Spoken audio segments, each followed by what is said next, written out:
हामी त कहिले पनि लगभग जबसम्म रुगाखोकी या ज्वरो नलागिकन हामी डाक्टर कहाँ पुग्दैनौँ। अब यसले गर्दाखेरि के हुन्छ भने हामी बच्चाहरूलाई देखाउनलाई सजिलो भयो। अरू अब जस राम्रो लाग्यो खुसीको कुरा हो यो। यस्तो कुराहरू अरू स्कुलहरू पनि हुनु पर्यो।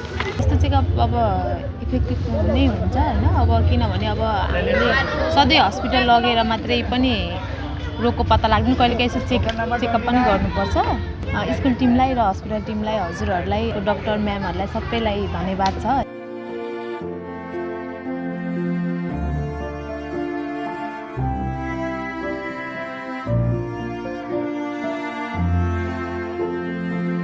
यो क्याम्पले गर्दा हामी धेरै इफेक्टिभ छन्। लास्ट 2 इयर्स अगाडि पनि हामी गराएको थियौँ। प्यारेन्ट्सहरू धेरै खुसी हुनुभयो। यस्तो हुनुपर्छ र बच्चाहरूको लागि पनि, प्यारेन्टहरूको लागि पनि, हाम्रो स्कुलको लागि पनि धेरै इफेक्टिभ हो। तपाईको स्वास्थ्य हाम्रो प्राथमिकता। Neuro cardio and multi specialty hospital, Biratnagar 10, जहदा रोड।